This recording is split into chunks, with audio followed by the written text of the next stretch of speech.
तो दोस्तों आज मैं आपको एक्सप्लेन करूंगा अद्भुत नाम की मूवी जो इंडियन बेस हॉरर मूवी है। तो मूवी शुरू करने से पहले लाइक और सब्सक्राइब जरूर कीजिए क्योंकि 1 मिलियन फॉलोअर्स के लिए अभी सिर्फ 4 ही फॉलोअर्स बचे हुए हैं। तो चलिए शुरू करते हैं। तो मूवी की शुरुआत में हमें एक अच्छा सा गांव दिखाई दिया जाता है जिसमें गजराज वस्ती और उसकी पूरी फैमिली एक साथ रहती थी। आज उसे अवार्ड भी मिलने वाला था, इसी वजह से वो अवार्ड लेने के लिए अवार्ड फंक्शन आया था। गजराज को अवार्ड इसलिए मिलने वाला था क्योंकि वो डिटेक्टिव था और उसने पुलिस की बहुत सारी मदद करके केस सॉल्व भी की थी। तभी वो बाहर जाके सिगरेट फूक रहा था, तभी एक बूढ़ा व्यक्ति उसके पास आता है और कहता है कि कैसा चल रहा है। तो गजराज उसे रिप्लाई करते हुए कहता है कि अच्छा तो चल रहा है, ठीक ठाक। वही बूढ़ा व्यक्ति कहता है कि तुम इतने सड़े हुए मुंह में क्यों खड़े हुए हो। तो गजराज कहता है कि सिर्फ तुम्हें देख कर ही मूड खराब हो जाता है। वो बूढ़ा आदमी कहता है कि तुम्हें तो आज अवार्ड मिलने वाला है, बट मैंने तो तुझे पहले ही बोला था कि तू केस सॉल्व करने में बहुत देर लगाता है और विलन का नाम तो मैंने पहले ही तुझे बताया था। यहाँ पर गजराज कहता है कि छोड़ो यार, मत पकाओ, और वहाँ से वो अंदर चला जाता है। तो यहाँ पर गजराज अवार्ड लेने के लिए आगे जाता है और पुलिस ऑफिसर कहता है कि गजराज जी ने बड़े बड़े केस सॉल्व करने में हमारी मदद की है और वो एक अच्छे डिटेक्टिव भी है। यहाँ पर गजराज थैंक यू बोलता है और तभी एक रिपोर्टर पूछती है कि आपके जीवन में ऐसा कोई केस आया जिसको आप सॉल्व नहीं कर पाए। जैसे ही वो रिपोर्टर एक क्वेश्चन पूछती है वैसे ही गजराज अपने पास्ट में चला जाता है। हमें 5 साल पीछे का टाइम दिखाई दिया जाता है। यहाँ पर हमें एक कपल दिखाया जाता है जिसका नाम आदित्य और श्रुति था। यहाँ पर दोनों भी ड्रिंक कर रहे थे। यहाँ पर इनके बातों से हमें ये समझ में आता है कि यहाँ पर ये नए नए शिफ्ट हो गए हैं और केबल कनेक्शन और वाईफाई कनेक्शन भी अभी शुरू नहीं है। तभी आदित्य कहता है कि मैं बोर हो रहा हूँ, तो श्रुति कहती है कि मैं तुम्हें एंटरटेन कर सकती हूँ। यहाँ पर श्रुति और आदित्य इंटीमेट होते हैं, बट अचानक से घर का डोर ओपन हो जाता है। यहाँ पर श्रुति थोड़ी सी डिस्टर्ब हो जाती है। यहाँ पर श्रुति वही दरवाजा बंद करने जाती है और जब वो आदित्य के पास आती है तो आदित्य कहता है कि अभी मूड नहीं है, मैं सोने जा रहा हूँ। ये बातें सुनकर श्रुति भी थोड़ी सी दुखी हो जाती है। अगली सुबह हमें दिखाया जाता है कि आदित्य ऑफिस जा रहा है, बट आज क्रिसमस भी थी। यहाँ पर श्रुति आदित्य से कहती है कि आज मत जाओ, आज मेरे पास ही रुको, बट यहाँ पर आदित्य कहता है कि आज बोर्ड मीटिंग है, मुझे जाना ही पड़ेगा। यहाँ पर आदित्य श्रुति को इंजेक्शन भी देता है और कहता है कि मैं तुम्हें बीच बीच में कॉल भी करता रहूंगा, टेंशन मत लो। श्रुति नहा धोकर ब्रेकफास्ट बनाने जाती है, तभी उसे आदित्य का कॉल आता है, बट यहाँ पर हमें पता चलता है कि आदित्य और श्रुति के रिलेशनशिप बहुत ही कमजोर है क्योंकि आदित्य उसकी बात ना सुनते हुए फोन कट कर देता है। यहाँ पर श्रुति जैसे ही कॉल रखती है तभी किचन का ग्राइंडर शुरू हो जाता है और किचन से बहुत सारा आवाज आने लगता है। तो श्रुति अंदर देखने जाती है, उसे देखता है कि बहुत सारे कवर्ड के जो डोर है वो ओपन हुए हैं और ग्राइंडर कभी शुरू और बंद हो रहा है। यहाँ पर श्रुति ग्राइंडर को बंद करने के लिए उसका प्लग निकालती है, उसका बटन ऑफ करती है, फिर भी ग्राइंडर शुरू ही रहता है। ये देखकर श्रुति थोड़ी सी अनकंफर्टेबल हो जाती है और यहाँ वहाँ देखने लगती है। अचानक से ग्राइंडर की लीड उसके तरफ उड़ के आती है और वो मरते मरते बच जाती है और जो ग्राइंडर की लीड जिस जगह पर लगी थी उसके ऊपर एक क्रॉस बना हुआ था। सीन शिफ्ट हो जाता है और हम देखते हैं कि आदित्य ने गजराज को ही एज ए डिटेक्टिव सिलेक्ट किया था जो भी घर में हो रहा है उसका पता लगाने के लिए, क्योंकि श्रुति ने ये सब कुछ बातें आदित्य को बताई थी। तो गजराज आदित्य से पूछता है कि क्या दिक्कत है, अगर कुछ प्रॉब्लम होता है तो लोग पुलिस को कॉल करते हैं ना कि डिटेक्टिव को। तो आदित्य कहता है कि यहाँ पर थोड़े बहुत प्रॉब्लम है। तभी श्रुति बात कट करते हुए बोलती है कि मेरे ऊपर कोई तो जानलेवा हमला कर रहा है। तो गजराज कहता है कि इसमें डिटेक्टिव क्या ही कर सकता है, आपको तो पुलिस में कंप्लेंट करनी चाहिए। तो यहाँ पर श्रुति कहती है कि मेरे साथ कुछ अजीबोगरीब चीजें हो रही है, जैसे कि लोगों को बता नहीं सकते कि क्या हो रहा है। तो गजराज उसे डीपली बोलने के लिए कहता है। तो श्रुति कहती है कि यहाँ पर थोड़ी सी गोस्टली फीलिंग आ रही है मुझे, और जब मेरा बर्थडे था तभी से ये सब कुछ शुरू हो चुका है। वो बताती है कि जब बर्थडे की रात हो गई तब मैं सोने के लिए जा रही थी, तभी मुझे एक एंटिटी दिखी जो मेरे सामने ही खड़ी हुई थी, जिसके वजह से मैं बहुत ही डर गई थी। अगले सीन में श्रुति और आदित्य अपने घर के सजावट के लिए दिए लेने के लिए आए थे। तभी उस शॉप की जो लाइटिंग थी वो फ्लिकर करने लगती है और अचानक से एक झूमर आकर उनके ऊपर गिर जाता है। यहाँ पर दोनों ही बच जाते हैं। यहाँ पर ये सब कुछ बातें वो गजराज को भी बताते हैं, बट गजराज कहता है कि एक्सीडेंट भी हो सकता है, ना कि सुपरनेचुरल पावर ये सब कुछ कर सकती है। यहाँ पर श्रुति उसे एक सरप्राइजिंग बात बताती है कि जिस जगह पर हम जाते थे और एक्सीडेंट होता था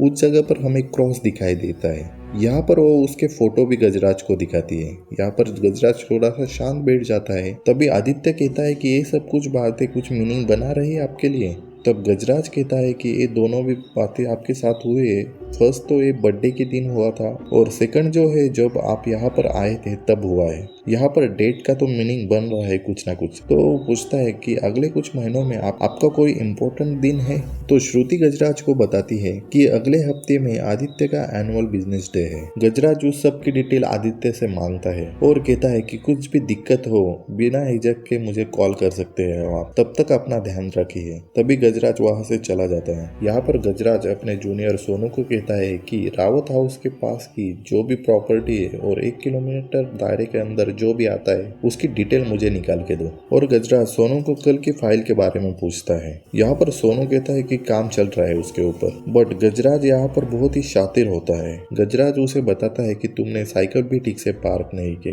तुम्हारे शोटर के ऊपर बिस्टिक के दाने लगे हुए हैं, तुम्हारे ग्लास के ऊपर थोड़ी सी झाग लगी हुई है, जिससे मुझे पता चलता है कि तुम यहाँ पर लेट भी आए हो और ऊपर से तुम यहाँ पर पीसी पर अपना गेम भी खेल रहे थे। गजराज सोनू को सुनाता है कि अगर मेरे साथ काम करना है तो ढंग से काम करना पड़ेगा। यहाँ पर गजराज जो होता है वो अपने केस पर बहुत ही अच्छी तरह से काम कर रहा था। वो आसपास के एरिया को चेक करता है, जो एंटीक शॉप में वो गए थे उसको भी चेक करता है। गजराज अपने केस की अच्छी तरह से छानबीन कर राउत हाउस पहुंच जाता है, जो कि श्रुति और आदित्य का हाउस था। यहाँ पर गजराज आदित्य को बताता है कि आपको मारने की कोशिश तो की जा रही है बट आपको मार नहीं रहा कोई। इससे यहाँ पर हमें यही समझ में आता है कि जो भी कातिल होगा या फिर कोई शक्ति होगी आपको मारना तो नहीं चाहती। ये बोलकर गजराज वहां से बाहर चला जाता है। तभी वो बूढ़ा व्यक्ति हमें दिखाई दिया जाता है जो चेस खेल रहा था। वो गजराज से कहता है कि मैं तुम्हारी कुछ मदद करूं? तो गजराज कहता है कि अभी कोई ज़रूरत नहीं। यहाँ पर गजराज चर्च जाता है और उसी निशान को चर्च के निशान से मैच करने का ट्राई करते हैं। अगले सीन में हमें गुडविल हॉस्पिटल की एनुअल डे दिखाया दिया जाता है, जो आदित्य की ही मीटिंग थी। यहाँ पर सरप्राइजिंग बात ये थी कि आदित्य जो है वो गुडविल हॉस्पिटल का मैनेजिंग डायरेक्टर था। मतलब इतनी कम उम्र में आदित्य मैनेजिंग डायरेक्टर कैसा बन चुका है। हालांकि छोड़ो, यहाँ पर आदित्य अपना भाषण शुरू कर देता है और कहता है कि गुडविल हॉस्पिटल हमेशा ही लोगों की मदद के लिए आगे खड़ा रहेगा। बट उसके भाषण के बीच में ही हॉल की जो भी लाइट होती है वो फ्लिकर करने लगती है और हॉल के जो भी फैन थे वो बड़ी तरीके से घूमने भी लगते हैं। और यहाँ पर अजीब बात यह थी कि फैन के अंदर से कुछ अजीबोगरीब आवाज आ रही थी। ये बातें लोग भी नोटिस करने लग गए थे और माहौल थोड़ा सा अशांत हो जाता है, जैसे कि कहाँ से भी आवाज आने लगती है और थोड़ा सा डर का माहौल हो जाता है। तभी गजराज सोनू को सब फैन बंद करने के लिए कहता है। जैसे ही सोनू फैन बंद कर देता है, बट सरप्राइजिंगली एक फैन बंद ही नहीं होता और वही फैन उड़कर आदित्य और श्रुति के पास जाकर गिरता है। इससे उनको कोई जख्म तो नहीं आती। ये सब कुछ देखकर वहां पर भगदड़ मच जाती है। बट जो अपना डिटेक्टिव है वो देखता है कि जहाँ पर फैन टकराया था वहां पर किसी ना तरह से क्रॉस बना हुआ है। ये सब देखकर गजराज भी थोड़ा सा चूक जाता है। मतलब श्रुति जो बातें कह रही थी वो सब कुछ सच थी। यहाँ पर गजराज जैसे पीछे मुड़ के देखता है तो उसे एक सस्पेक्टिव गर्ल दिखाई दी जाती है। वो उसका पीछा करने जाता है बट वहां से वो चली जाती है। गजराज उस लड़की की पहचान के लिए सीसीटीवी चेक करता है। वहां पर उसका चेहरा ठीक से दिखाई दे रहा था। गजराज सोच में पड़ जाता है कि इसको मैंने कहाँ पर तो देखा है। तभी उसे पता चलता है कि चर्च के बाहर उसे उसने देखा है। यहाँ पर गजराज सोनू को उस लड़की की डिटेल निकालने के लिए कहता है और खुद चर्च के लिए निकल जाता है। गजराज के चर्च पहुंचने से पहले ही सोनू उसका नाम पता कर देता है, जिसका नाम मैरी मैथ्यू था। गजराज उसे कहता है कि ऑफिस जाकर उसकी सब डिटेल निकालो और यहाँ पर गजराज फादर को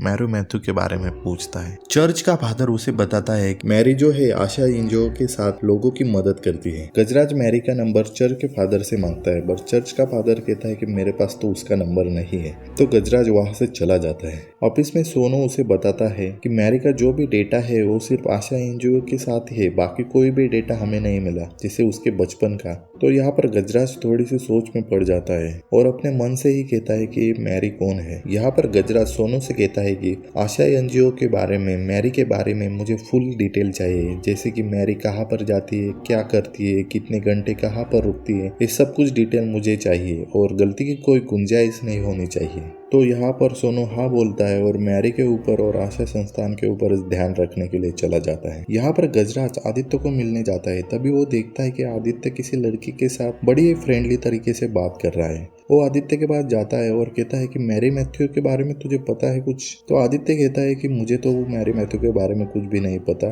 तो गजराज कहता है कि हम यहाँ पर बात कर सकते हैं थोड़ी दिन। तो आदित्य कहता है कि अभी तो मुझे टाइम नहीं है, आप यहाँ से चले जाओ, बाद में हम बात करते हैं। यहाँ पर सोनू ऑफिस आता है और गजराज को मैरी के बारे में सब कुछ बताता है। यहाँ पर सोनू मैरी के बारे में बताता है। मैरी सुबह के 3 घंटे एनजीओ में बताती है, उसके बाद के 2 घंटे फिजियोथेरेपिस्ट में बताते हैं और उसके बाद वो थोड़ी सी योगा करते हैं और टेरिस के ऊपर जाती है कुछ घंटे और वहां से सोने के लिए चली जाती है। तो यहाँ पर गजराज थोड़ा सा सोचता है और टेरिस के बारे में सोनू से पूछता है। वो पूछता है कि टेरिस पर बहुत सारे प्लांट है क्या और पास ही में कोई डिश टीवी है? तो सोनू हाँ में जवाब देता है। इससे गजराज को पता चलता है कि जो एंटिक शॉप थी बल लेने के लिए श्रुति गई थी वो उसका ही टेरेस है, मतलब मैरी का फ्लैट और वो शॉप एक ही बिल्डिंग में है। यहाँ पर गजराज का पूरा शक मैरी के ऊपर जाता है। यहाँ पर सोनू पूछता है कि मैरी ये सब कुछ क्यों करेगी? तभी गजराज उसे बताता है यही तो पता करना है हमें। यहाँ पर गजराज सीधे ही आशा एनजीओ में चला जाता है और मैरी से बात करने लगता है। वो पूछता है कि आपको डॉग पसंद है। उसके बाद में वो पूछता है कि आप गुडविल हॉस्पिटल में उस सेमिनार में क्या कर रही थी। यहाँ पर मैरी बताती है उनकी फाइनेंशियल कंडीशन इतनी अच्छी नहीं है, इसीलिए हॉस्पिटल का जो भी खर्चा होता है या फिर कुछ भी डिडक्शन होता है इसके लिए हम हॉस्पिटल ढूंढ रहे हैं। और वो बताती है इसीलिए मैंने वही सेमिनार अटेंड किया है और इसके अलावा मैं और भी सेमिनार अटेंड करती हूँ जो भी हॉस्पिटल के हैं। तभी गजराज उसे पूछता है कि तुम चर्च बहुत जाती हो? मैरी गुस्से में कहते हैं इसमें गलत ही क्या है। यहाँ पर गजराज जो है मैरी से पूछता है कि आप आदित्य राउत के बारे में जानती है? तो साफ साफ मना कर देती है। फिर वो पूछता है कि आप आदित्य राउत की पत्नी श्रुति राउत को जानती है? फिर भी मैरी मना कर देती है। वहां से गजराज जब ऑफिस आता है तभी सोनू पूछता है कि सर आपको कुछ पता चला? बट यहाँ पर गजराज कहता है कि उन दोनों में से कोई तो झूठ बोल रहा है। गजराज सोनू को बताता है कि कल से आदित्य और मैरी दोनों के ऊपर नजर रखेंगे। यहाँ पर सोनू जो है आदित्य के ऊपर नजर रख रहा था और गजराज जो है मैरी के ऊपर नजर रख रहा था। यहाँ पर अचानक से मैरी और आदित्य एक दूसरे से टकरा जाते हैं और मैरी की कुछ फाइल नीचे गिर जाती है। तभी मैरी और आदित्य के बीच में थोड़ी सी बातें हो जाती है और आदित्य अपनी कार लेकर आगे बढ़ जाता है। जैसे ही आदित्य की गाड़ी थोड़ी सी आगे बढ़ती है तभी मैरी थोड़ी सी ट्रांस स्टेट में चली जाती है और पीछे मुड़कर आदित्य की गाड़ी के पीछे भागने लगती है। वो पूरी अपनी फाइल वगैरह भी फेंक देती है। मैरी की पूरी आंखें लाल हो चुकी थी और उसकी जो नसें थी वो भी बाहर आ गई थी और अचानक से मैरी स्टेबल हो जाती है और उसे भी कुछ समझ में नहीं आ रहा था। As a viewer point of से हमें पता चलता है। यहाँ पर गजराज सीधा आदित्य के ऑफिस चला जाता है और आदित्य से पूछता है कि आप मैरी मैथ्यू के बारे में जानते हैं? और आदित्य साफ साफ मना कर देता है। तो गजराज उससे कहता है कि मुझे पता नहीं कि आपके पर्सनल लाइफ में क्या चल रहा है, जैसे कि मैरी के साथ आपका अफेयर चल रहा है या फिर मैरी आपको ब्लैकमेल कर रही है या फिर आप श्रुति को मारने के लिए सब कुछ साजिश कर रहे हैं। बट इस सब टेक्निक से कुछ होने वाला नहीं, आपको थोड़ा सा चेंज करना पड़ेगा। बट आदित्य गुस्से में आ जाता है और कहता है कि मुझे आपकी जरूरत नहीं है, यहाँ से चले जाओ। और कहता है कि मैं किसी मैरी को नहीं जानता हूँ। गजराज फिर से आदित्य से पूछता है कि आप मैरी के बारे में जानते हो या फिर नहीं जानते हो? तो आदित्य बोलता है कि मैं नहीं जानता हूँ, मैंने बताया ना तुझे। तो गजराज उसे उसका फोटो दिखाता है। तभी आदित्य कहता है कि इसको मैं जानता हूँ बट इसका नाम मैरी मैथ्यू नहीं है, इसका नाम तो अंजलि मल्होत्रा है। एक बड़े इंडस्ट्रियल राकेश मल्होत्रा की लड़की है और राकेश मल्होत्रा मेरे साथ थोड़े से फैमिलियर भी है, इसलिए मुझे अंजलि के बारे में थोड़ा सा पता है। चाहो तो आप गूगल भी कर सकते हो। इतना कहने के बाद आदित्य डोर खोलता है और गजराज को जाने के लिए इशारा करता है। गजराज जब ऑफिस में आता है तो गूगल पर अंजलि मल्होत्रा के जो भी डॉक्यूमेंट आते हैं उनको सर्च करने लगता है। Leave from Los Angeles as a Anjali Malhotra ऐसा दिखाई दिया जाता है। तभी वही बूढ़ा आदमी अंदर आता है और टाइम के बारे में पूछता है। तभी वो बोलता है कि क्यों बार बार यहाँ पर आते हो? तभी वो बूढ़ा व्यक्ति बोलता है कि सवाल ये नहीं है कि ये दोनों सेम ही है, सवाल ये नहीं है कि इन दोनों के चेहरे अलग है, सवाल ये नहीं है कि तुम सही ही सोच रहे हो। असली सवाल तो ये है कि ये सब कुछ डॉक्टर के पीछे क्यों पड़ी हुई है। ये सब कुछ तुम्हें समझना पड़ेगा बेटा। यहाँ पर हमें ये पता चलता है कि ये बूढ़ा व्यक्ति कोई और नहीं, इसी डिटेक्टिव का बाप है शायद। बट यहाँ पर ये चीज कंफर्म नहीं की गई। यहाँ पर बूढ़ा व्यक्ति और भी बताना चाहता है। तभी डिटेक्टिव बोलता है कि जाओ, बाप बनने की कोशिश मत करो, इतना भेजा मत खाओ, यहाँ से चले जाओ। तभी वो बूढ़ा व्यक्ति चला जाता है और सोनू ऑफिस में आ जाता है। सोनू अंदर आते ही गजराज उससे पूछता है कि तुम्हें तो मैरी मैथ्यू पर नजर रखनी थी, तुम यहाँ पर क्यों हो? तो सोनू बोलता है कि आज शायद उनका प्रोटेस्ट है, इसी वजह से वो उसी एरिया में घूमने वाली है। तो गजराज बोलता है उसी एरिया में, शायद वो बाहर भी जाएगी। ये सब कुछ सोचते ही सोनू मैरी के पीछे चला जाता है। अगले सीन में हम देखते हैं कि आदित्य अपने घर आया था और वो देखता है कि बहुत सारा खून यहाँ पर गिरा हुआ है और वो स्टेयर्स के ऊपर से आ रहा था। आदित्य डरते हुए ऊपर चला जाता है और अचानक से कोई चिल्लाने की आवाज उसे सुनाई दिए जाते हैं। जैसे वो दरवाजा खोलता है तो वो देखता है कि श्रुति गैलरी के टॉप पर बैठी हुई है। आदित्य जो श्रुति का आवाज देता है तो श्रुति इग्नोर कर देती है। बाद में फिर से आवाज देता है तो श्रुति उसके तरफ देखती है क्रीपी स्टाइल में और अचानक से वो वहां से कूद जाती है। ये सब देखने के बाद आदित्य नीचे चला जाता है श्रुति को चेक करने के लिए। तो श्रुति के मुंह से बहुत सारा खून आ रहा था और श्रुति अजीब तरीके से बिहेव कर रही थी। वो आदित्य को टक्कर देती है और घर के बाहर भागने लगती है। तभी आदित्य गाड़ी से उसका पीछा करने का ट्राई करता है। उसी टाइम गजराज भी आदित्य से मिलने के लिए आया था। तभी गजराज आदित्य को फॉलो करने लगता है। श्रुति वहां से जंगलों के बीच में भाग रही थी और वो 100 की स्पीड से भी ज्यादा भाग रही थी क्योंकि आदित्य की गाड़ी ऑलरेडी 100 की स्पीड पर थी। तभी श्रुति अचानक से ट्रैफिक के बीच में रुक जाती है और आदित्य उसको बचाने के लिए कार के बाहर निकलता है। बट श्रुति के पीछे से ही एक ट्रक गुजरने लगता है और श्रुति तो ट्रांस अवस्था में थी। तभी आदित्य उसको बचाने के लिए भागता है बट बीच में ही डिटेक्टिव आकर उसको बचा लेता है। आदित्य और गजराज श्रुति को पकड़ लेता है और श्रुति अपने हाथ से एक बिल्डिंग के ऊपर इशारा करती है। तभी हम देखते हैं कि मैरी उस बिल्डिंग के नीचे ही प्रोटेस्ट कर रही थी। यहाँ पर सीन चेंज होता है और हमें राउत हाउस का सीन दिखाई दिया जाता है। यहाँ पर आदित्य गजराज को बताता है कि श्रुति कुछ दिनों से डिप्रेशन की शिकार है और उसकी डिप्रेशन की ट्रीटमेंट भी चल रही है। यहाँ पर गजराज गुस्से में बोलता है कि ये चीजें मुझे भी मालूम होनी चाहिए थी। तो आदित्य कहता है कि ये बातें हम किसी को बताते नहीं है, ये हमारे पर्सनल लाइफ है और प्राइवेट हम रखते हैं। गजराज आदित्य से एक और बात पूछता है, क्या तुम्हें पता है अंजलि मल्होत्रा ये शहर छोड़कर क्यों चली गई? तो आदित्य बोलता है कि पता नहीं। आदित्य गजराज से पूछता है अंजलि मल्होत्रा से इस सब से क्या लेना देना? तो गजराज कहता है कि यही तो पता लगाना है। तभी यहाँ पर डॉक्टर आ जाता है और कहता है कि श्रुति अभी ठीक है, उसे थोड़ी बहुत ही इंजरीज आई है और यहाँ पर डॉक्टर बताते हैं कि वो प्रेग्नेंट भी है। यहाँ पर एज अ व्यूअर हमें समझ में आता है कि आदित्य इतना खुश भी नहीं था। तो अंजलि की पूरी डिटेल निकालने के लिए गजराज अंजलि के दोस्त के पास चला जाता है। अंजलि और वो बहुत ही अच्छे फ्रेंड थे फर्स्ट ईयर से ही। अंजलि को अर्जुन नाम का एक बंदा भी पसंद था। तभी एक अर्जुन ने पार्टी रखी थी, उसमें अंजलि को भी इनवाइट किया गया था। उस दिन अंजलि काफी ड्रंक होकर पार्टी में आई थी। वो अर्जुन को ढूंढने के लिए चली जाती है और उसके प्यार का इजहार करने वाली थी उस दिन। बट वो जैसे ही अर्जुन को देखती है वो किसी और लड़के के साथ इंटीमेट हो रहा था। तो ये सब देखकर अंजलि बहुत ही दुखी हो जाती है और वहां से गाड़ी लेकर चली जाती है। इसके बाद में उसकी दोस्त बताती है कि अंजलि बहुत दिनों से कॉलेज भी आई नहीं, इसी वजह से मैं उसके घर चली गई। तो उन्होंने बताया कि अंजलि का एक्सीडेंट हो गया है और अभी वो एलए में सेटल हो गई है, वो फिर से कॉलेज नहीं आएगी। गजराज अंजलि के दोस्त को पूछता है कि अंजलि किस टाइप की लड़की थी। तो वो बताती है कि अंजलि बहुत ही सक्सेस के पीछे भागने वाली लड़की थी और अच्छे स्वभाव की लड़की थी और वो डॉग से भी बहुत डरती थी।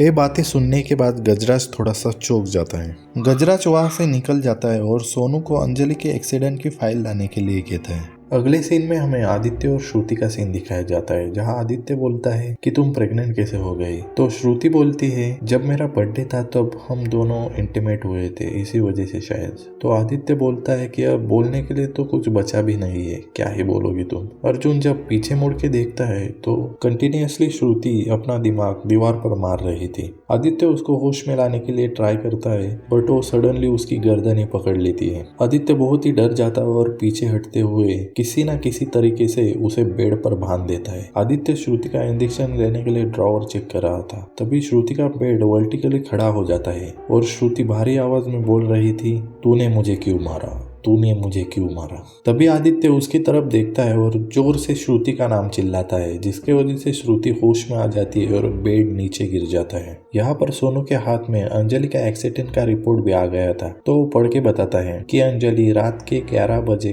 BMW लेकर किसी ट्रक को टकरा गई थी। ड्राइवर का नाम रमाकांत यादव था। उसने अंजलि की मदद करते हुए उसे गुडविल हॉस्पिटल में पहुंचा दिया था। एक गुडविल हॉस्पिटल आदित्य का ही था जिसमें वो MD है। यहाँ पर बहुत सारे थ्रेड अब मैच होने लग रहे थे। तभी गजराज बोलता है कि आगे पढ़ो। तो सोनू बोलता है इसके आगे तो कुछ लिखा भी नहीं है। तो गजराज बोलता है कि शायद किसी ने ये रिपोर्ट चेंज कर दी है या फिर डुप्लीकेट रिपोर्ट यहाँ पर डाल दी है, हमें फिर से इन्वेस्टिगेशन करना पड़ेगा। यहाँ पर गजराज सीधा अंजलि के पाप के पास चला जाता है और पूछता है कि मुझे सच जानना है। यहाँ पर राकेश थोड़ा सा खिचखिचाता है। यहाँ पर गजराज बोलता है कि अंजलि के एक्सीडेंट के वक्त वो ड्रंक थी, फिर भी रिपोर्ट में इसके बारे में कुछ भी नहीं बताया गया। राकेश थोड़ा सा हिचकिचाते हुए बोलता है अंजलि के एक्सीडेंट के वजह से उसकी बॉडी और फेस पूरी तरह से डैमेज हो गया था, इसी वजह से हम उसे एलए लेके गए थे और वहां पर ही वो सेटल हो गई। फिर यहाँ पर गजराज कहता है कि मैं पूरी सच्चाई जानना चाहता हूँ और कहता है कि आशा फाउंडेशन तो लंदन में तो नहीं है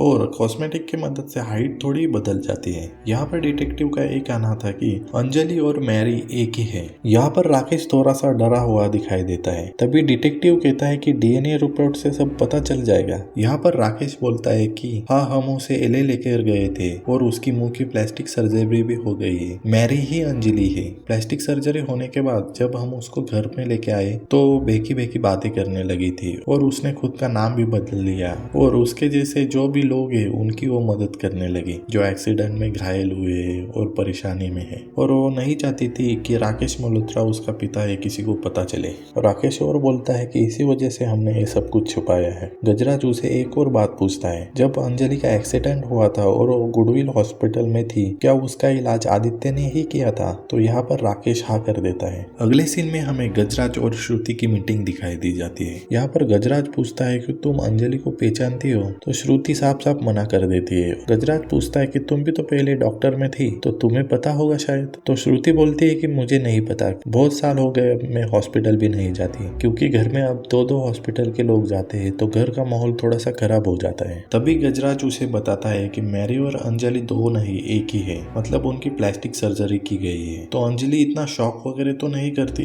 ये बात एज अ व्यूअर हमें वियर्ड लगती है। यहाँ पर जो गजराज होता है वो श्रुति से कहता है कि आदित्य, तुम और अंजलि इन तीनों को एक साथ लेकर थोड़ी सी बातें पूछनी है मुझे, तो तुम चर्च आ जाना। तभी वो सबसे पहले चर्च में आदित्य को बुलाते हैं। आदित्य वहां पर बैठा रहता है और वहां पर बहुत लोगों के साथ अंजलि भी आ जाती है, मतलब मैरी भी आ जाती है। वो प्रेयर करती है और वहां से चली जाती है। यहाँ पर गजराज को लगता है कि इन दोनों में कुछ भी नहीं चल रहा है, शायद मैं ही गलत सोच रहा हूँ। बट अचानक से अंजलि वहां पर फिर से आ जाती है। यहाँ पर जैसे ही अंजलि की एंट्री चर्च में हो जाती है वैसे ही चर्च का दरवाजा बंद हो जाता है, खिड़की दिहकने लगती है और थोड़ा सा अंधेरा भी हो जाता है। ये सब चीजें डिटेक्टिव और श्रुति भी ऊपर से देख रहे थे। तभी अंजलि आदित्य के सामने आ जाते हैं। आदित्य थोड़ा सा नर्वस होके उसे हाय करता है। तभी अंजलि की आंखें लाल हो जाती है और अंजलि एक ही हाथों से आदित्य को उठा लेती है और आदित्य को यहाँ वहाँ पटकने लगती है। तो श्रुति आदित्य की मदद करने के लिए उसे चिल्लाने लगती है। तभी अंजलि आदित्य को डोर के ऊपर फेंक देती है और वहां से भाग जाती है। श्रुति आदित्य की मदद करने के लिए वहां पर भागती हुई जाती है। यहाँ पर गजराज अंजलि का पीछा करने लगता है बट वो जंगल में भाग जाती है। यहाँ पर श्रुति और आदित्य घर आते हैं तो देखते हैं उनके सभी दीवार पर क्रॉस बना हुआ है। यहाँ पर सीन अंजलि के ऊपर लेके जाते हैं, वो खुद ही रो रही थी और यहाँ पर अंधेरा भी हो जाता है।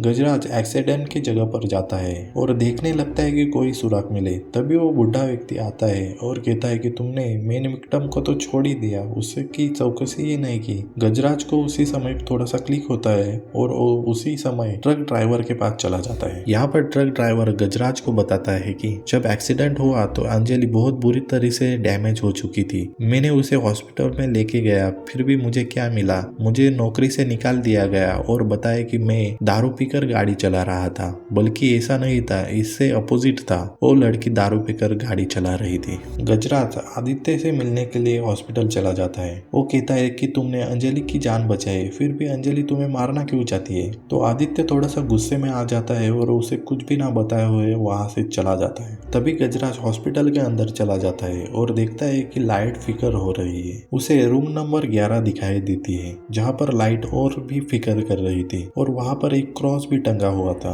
अचानक से वो क्रॉस नीचे गिर जाता है और सीन शिफ्ट हो जाता है। गजराज यहाँ पर किसी ओल्ड कपल से मिलने के लिए आया था। गजराज श्रुति को कॉल करता है। गजराज श्रुति को बोलता है कि तुम हॉस्पिटल से दूर रहना, हॉस्पिटल में मत जाना। बट अगले सीन में हमें दिखाया दिया जाता है कि आदित्य और श्रुति दोनों ही हॉस्पिटल के रिन्यूअल के लिए खड़े हुए थे। वहाँ पर कोई भी लोग नहीं आए थे और ना ही मीडिया थी। यहाँ पर एज अ चीफ करके राकेश मल्होत्रा आया था, जो रेबिन काटता है और सभी तीसरे मंजिले के ऊपर चले जाते हैं। तभी तीसरे पोल पर गजराज भी मौजूद था। आदित्य गजराज से पूछता है कि तुम यहाँ पर क्या कर रहे हो। तो गजराज पूछता है कि ये मल्होत्रा यहाँ पर क्या कर रहा है। गजराज राकेश को और बातें बताता है कि इतने कम उम्र में आदित्य आपकी कंपनी का एमडी कैसे बन गया, इस हॉस्पिटल का एमडी कैसे बन गया। तो राकेश थोड़ा सा अनकंफर्टेबल हो जाता है और यहाँ से जाने के लिए कहता है। तभी आदित्य राकेश को रोकता है और दिया जलाने के लिए कहता है। राकेश दिया जलाने के लिए ट्राई करता है बट वो हमेशा बुझ ही जाता है।